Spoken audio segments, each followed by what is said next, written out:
Hi everyone. Hi. I'm so excited to talk about this thing. Most of you already know about my book. I just got my first print of it and it is now in print phase. I'm going to actually tell you a little bit about my book because I know some people are like, I want to read it. I want to read it. It's not necessarily appropriate for everyone, but I know that it's appropriate for someone you might know. My book is called Three Common Speech Errors American Children Make: Correction and Confidence. Being in theater, being a caretaker, being a teacher in the arts, and being a mom, I have come across so many children that have had this like really common speech error that tends to go unnoticed, or it's looked at as kind of cute, and then before you know it, they've worked this groove so deep into this habit that they don't know how to say the word correctly, or they don't know how to say the sound correctly, rather. So what I had figured out over the years, now I do not claim to be a speech pathologist or a speech therapist. However, I work with kids, I work with speech. Even with my children, I have taught them how to speak clearly. And being in theater, you want your audience to be able to understand what's being said on stage, or they kind of miss out on the experience or on the moment, depending on what's being said and for how long. And so, anyway, just that concept of trying to figure out, without having to go to speech therapy, how do you figure out how to explain making a particular sound? One of my children had two of these speech errors that I address in this book. When he was 4 years old, now at this point, he still has time to go to speech therapy. In his case, he was homeschooled for the first few years. Speech therapy was not available to me like that. Coming from a speech background, a vocal music background, and also a movement background, I took the movement approach and applied it to speech. It sort of dawned on me one day, and then I said, you know what, do this. And then he heard the sound, heard the difference, heard the correct way, heard the incorrect way, and couldn't unhear it. So at that point now, he's now just practicing on his own, a few reminders here and there. Before you know it, his lisp was gone. I then took it and ran with it. I came across a lot of theater kids, my theater students, that I helped them out with their lisp. Some of these students are like, I had a lisp. And I'm like, yeah, you did once upon a time when you're about 8 years old, 7 years old. And I showed you a movement and you couldn't unhear it. It's hard to give them a speaking role where they're saying a lot, because it compromises the audience's experience. But then at the same time, the child doesn't get the chance to really experience the full benefits of that theater experience. And that's kind of sad. And not every theater class has that teacher that can figure out, okay, just do this instead, and let's work on that, every week. I had explained it to a grandma on a playground, and she was able to grasp it. And that was the thing that made me say, well, if I could explain it to her, then I could write it down and write a book. My son had the lisp. He also had the R, and we worked on one at a time. He doesn't make these errors anymore. Like I said, these are common. These are not, a lot of times when you go to speech therapy, the first thing they check is your hearing. I knew that he had fine hearing, and I know he was also teachable, whereas I could say the correct way and the incorrect way, and he was able to tell the difference. Now, this is something that you have to be able to establish. And then when you know that the child is teachable and you know that the child clearly has no hearing issues, then they can learn a new movement with their mouth. And it's sort of over enunciated for a while until they get really comfortable with it, and then they just say it naturally and completely forget that they even made the speech error to begin with. That is the book that I wrote. It's a short book. This is not something that's a difficult process.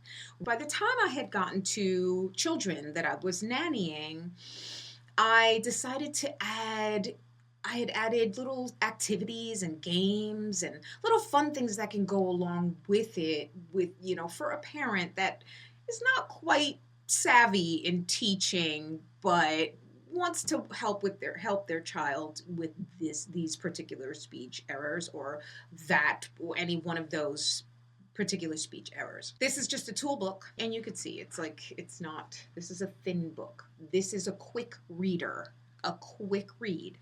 And really, if you only have a child that has one speech error, you really just jump to that section. There's a clinical explanation for each one of these. And then you have the section that I give you my take on it, what I think is happening, and then I give you something to try. If you're a parent and this is your situation, this would be a great help, and it really does not take a long time for this to happen.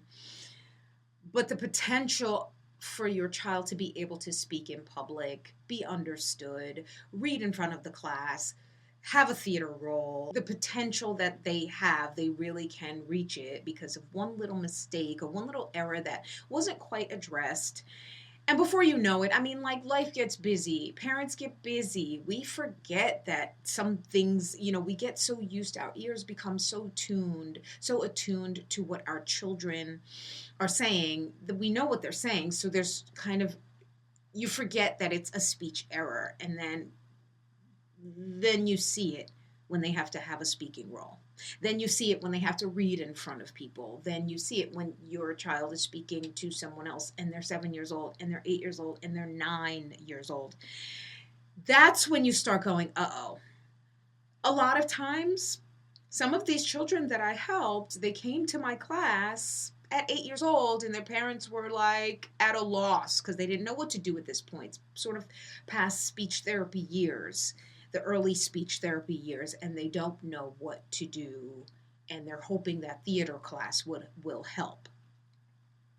I'm going to say 99.9% of the time it does not help unless it's that particular child. This is rare. The 0.1% that goes, wait a minute, I'm saying this wrong. I need to correct it. How do you say it? And they figure it out and they practice it and they get it. Okay, that's very, very rare. If you are that parent, or if you're a grandparent that has a grandchild that has these speech errors, the speech errors are a lisp.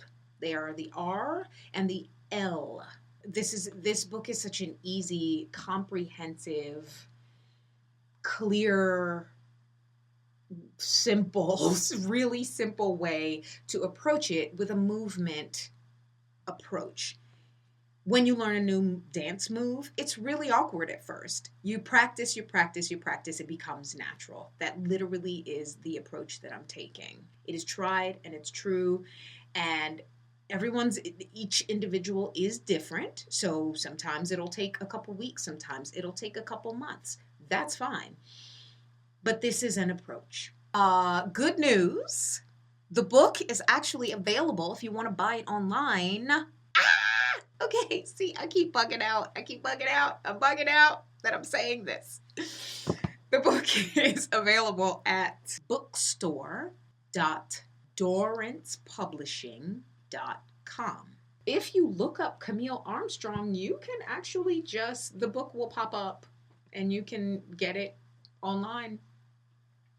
Or it would be a great, just think of, I don't know, if you do Christmas, if you do Hanukkah, if you do New Year's gifts, if you do the next birthday, or I don't know, the gift for your niece or your nephew, or a best friend that you have that has children that may have that speech error, or have one of those or two of those or all three of those speech errors. That's possible as well.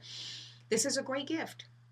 It's not super expensive, and it's something that will be valuable in your child's walk, in their adult life, for years to come. 3 Common Speech Errors American Children Make, Correction and Confidence by Camille Armstrong.